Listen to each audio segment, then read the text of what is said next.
नमस्कार दोस्तों, मैं नीरज कुमार। स्वागत है आपका सरमाउंट चैनल पर। देखिए, आज न्यूज़पेपर के माध्यम से हम आपको बहुत ही महत्वपूर्ण खबरें बताएंगे।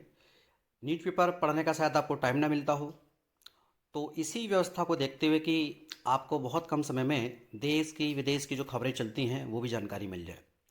आप खुद सोचिए कि पर्यटन के क्षेत्र में भारत की जब हिस्सेदारी बहुत आगे है और भारत के में जो जीडीपी है, जीडीपी का 6.23%, ध्यान रखिएगा, 6.23% जीडीपी पर्यटन से आता हो और रोजगार में 8.78% जो रोजगार है आपका वो पर्यटन से आता हो, तो ऐसी परिस्थिति में क्या होगा कि एक बहुत बड़ी जो जिम्मेदारी है वो हमारी बन जाती है। लेकिन जब ये जिम्मेदारी हमारे देश के लोग जब तोड़ देते हैं तो हमें शर्मसार होना पड़ता है। मैं आपको बताने जा रहा हूँ ये घटना। देखिए, सामने न्यूज़पेपर में आई है। इस घटना को देखिए, दुमका में स्पेन की महिला से सामूहिक बलात्कार किया गया है।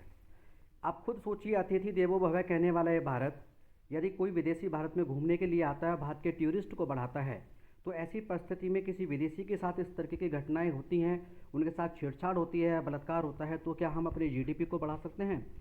क्या हम अपने रोजगार सेक्टर को बढ़ा सकते हैं? नहीं बढ़ा सकते। इससे हमारे देश की छवि अंतर्राष्ट्रीय स्तर पर खराब होती है कि इस देश में ऐसी घटनाएं घटित होती हैं। तो स्थानीय स्तर पर 8 से 10 लोगों ने एक स्पेन की महिला, बल्कि एक जोड़ा जो यहाँ पर आया था, स्पेन की महिला को बंधक बनाकर सामूहिक रूप से बलात्कार किया। हालांकि पुलिस तलाश में है और उनको तलाश कर रही है और ऐसे लोगों को कड़ी से कड़ी सज़ा मिलनी चाहिए। तो ये एक नॉर्मल घटना हम इसको नहीं मान सकते। तो इस प्रकार की जो चीज़ें हैं वो हमें उसका ध्यान देना पड़ेगा। ये भी हमारी राष्ट्रभक्ति में आता है। राष्ट्रभक्ति का मतलब केवल ये नहीं है कि हमें बॉर्डर पर लड़ना है। इसका मतलब ये है कि हमें अपने देश की सारी व्यवस्था को बनाना है, उसको मेंटेन करना है। लेकिन जब हम ऐसा करते हैं तो बड़ी दिक्कतें आती हैं। ठीक है, आगे बढ़ते हैं नेक्स्ट न्यूज़ की तरफ कि अगली न्यूज़ क्या रही। पाक के परमाणु कार्यक्रम के लिए ले जा रही थी जब आपके खेप, उसको जब्त कर लिया गया है। देखिए, इस पर हमने एक अलग वीडियो बना ली है, आप उसको देख लेना हमारे चैनल पर। ये पाकिस्तान की एक बहुत बड़ी रणनीति चीन के साथ मिलकर के, कि भारत को कैसे उड़ाना है, भारत में कैसे खतरनाक हमले करने हैं। लेकिन भारत की जो एजेंसी हैं उनको उसको रोक दिया। कई प्रकार की ऐसी मशीनें हैं जिन मशीनों के माध्यम से वो हम पर हमला कर सकते थे।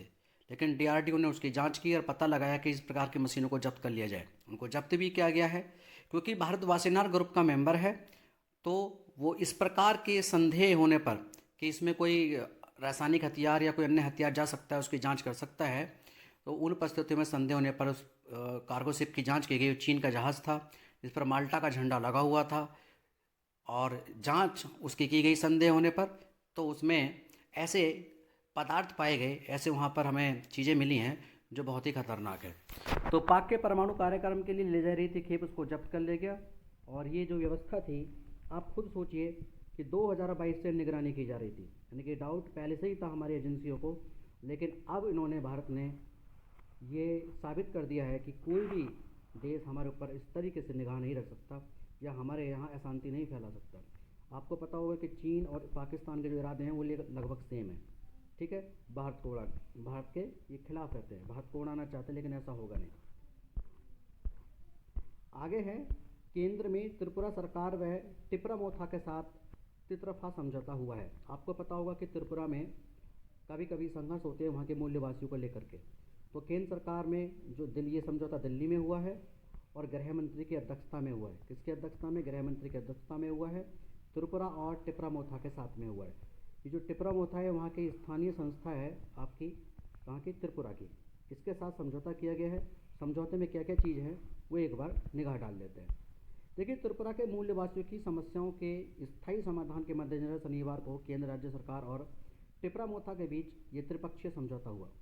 केंद्रीय गृह मंत्री अमित शाह भी यहाँ मौजूद थे। उन्होंने कहा है कि सरकार ने इस समझौते पर हस्ताक्षर करके इतिहास का सम्मान रखा है। ठीक है, त्रिपुरा के लोगों को अब अपने अधिकारों के लिए संघर्ष नहीं करना पड़ेगा। तो ये टिपरा क्या है, यहाँ आप देख सकते हैं टिपरा के बारे में। ये टिपरा मोथा त्रिपुरा स्वदेशी प्रगतिशील क्षेत्रीय गठबंधन है जिसके साथ समझौता किया गया है। यहाँ जो इसके प्रमुख थे प्रद्योत देव वर्मा, वो अनशन पर बैठे हुए थे, आमरण अनशन पर बैठे हुए थे।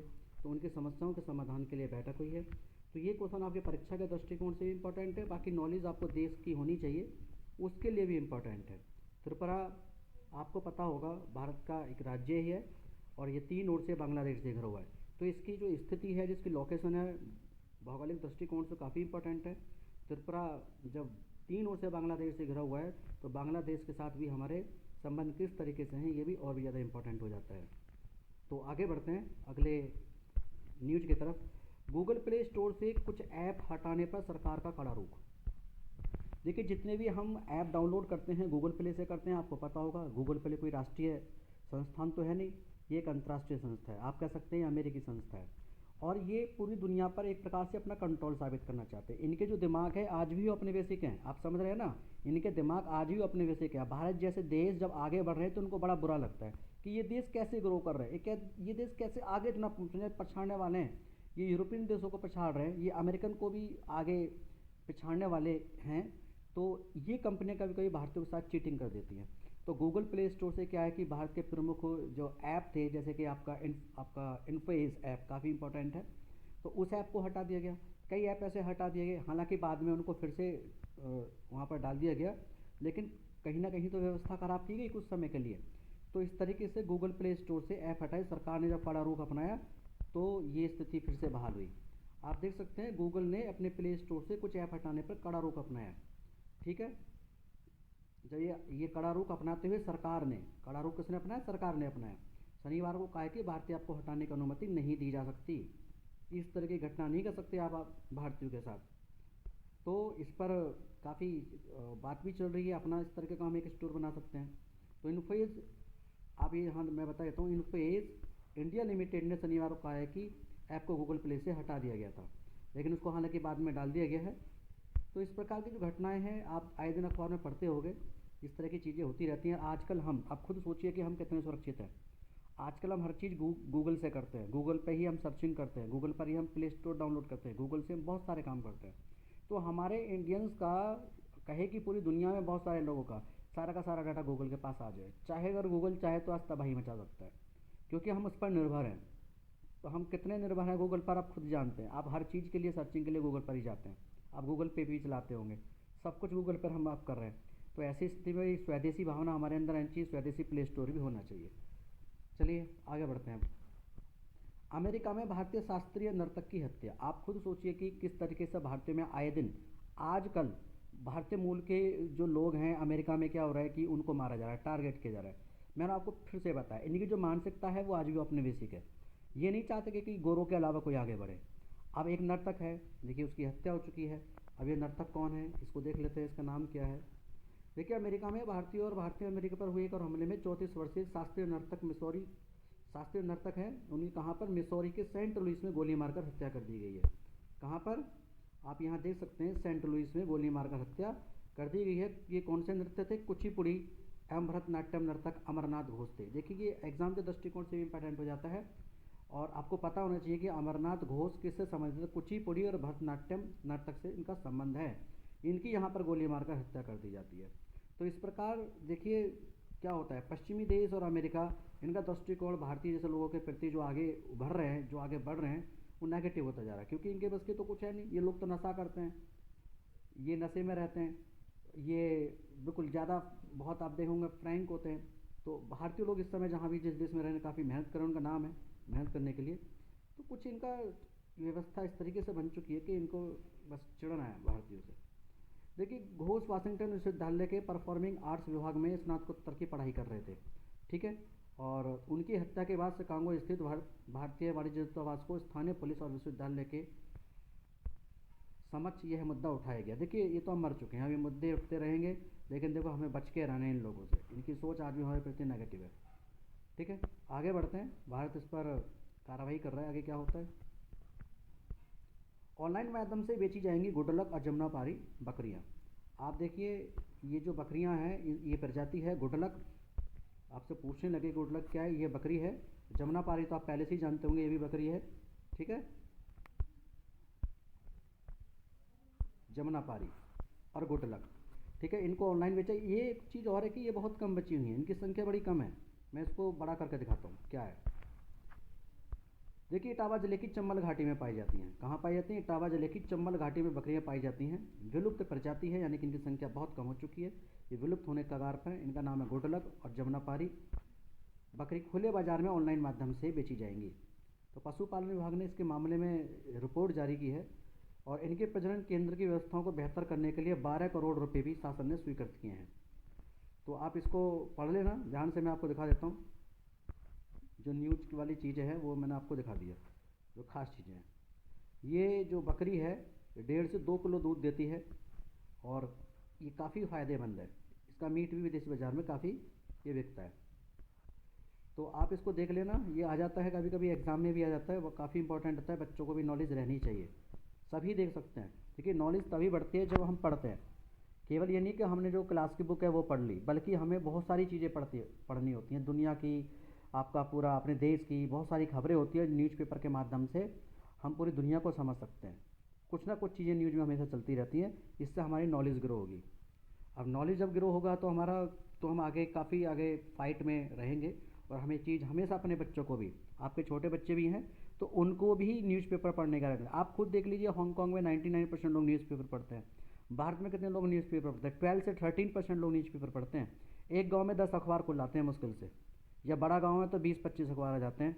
जहाँ की आबादी 5 से 6 हज़ार हो और उस पूरे गाँव में 50, 60 या 70 या 100 अखबार आते हैं, तो ये कितनी शर्म की बात है कि हम नॉलेज के सेक्टर में बहुत पीछे हैं।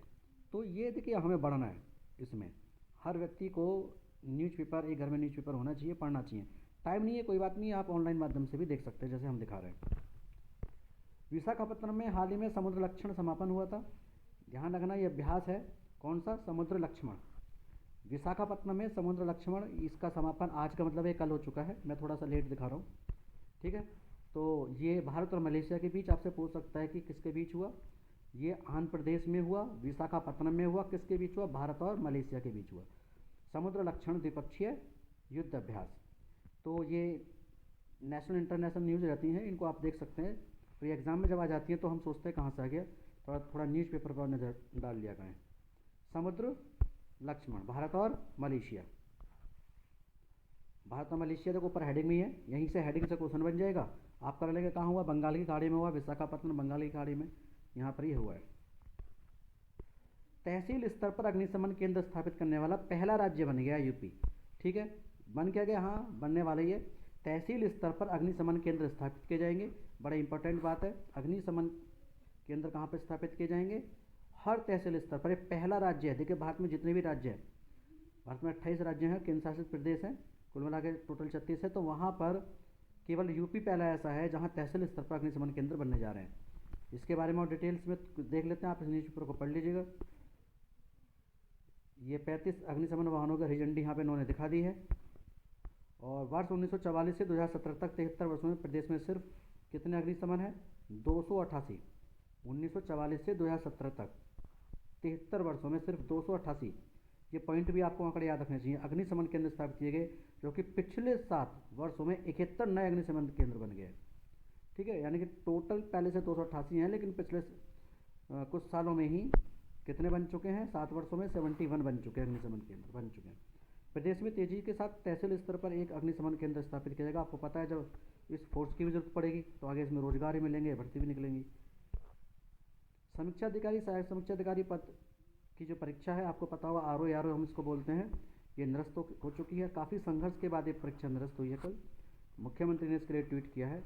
बच्चे इसके लिए सालों साल मेहनत करते हैं, इलाहाबाद में रहते हैं, दिल्ली में रहते हैं, एक छोटे छोटे कमरों में रहते हैं, मेहनत करते हैं, पेपर देने जाते हैं, पेपर लीक हो जाता है, मनोबल टूट जाता है। भर्तियाँ भी कई बहुत लंबे समय में होती हैं। ये 2021 के बाद अब हो रही है परीक्षा। अब 2024 के लास्ट में ये परीक्षा या 2025 तक जाके कहीं फाइनल होगी। तो ये निरस्त कर दी गई है। अच्छा कदम है, क्योंकि लीक हो गया था। जो मेहनत करने वाले बच्चे थे वो भी इसमें कुछ नहीं कर पाते। खुद सोचिए आप कि मेरा 135 स्कोर था, लेकिन मुझे लगता था कि अगर लीक हो गया तो मेरा भी नहीं आता नंबर। मैं भी इसमें थोड़ा लगा हुआ था। तो ये सारी चीज़ें हैं, आपको बता दिया। आप मेहनत करते रहिए और न्यूज़पेपर को भी आप देखते रहिए। मैं आपको बीच बीच में इंपॉर्टेंट जितनी भी खबरें हैं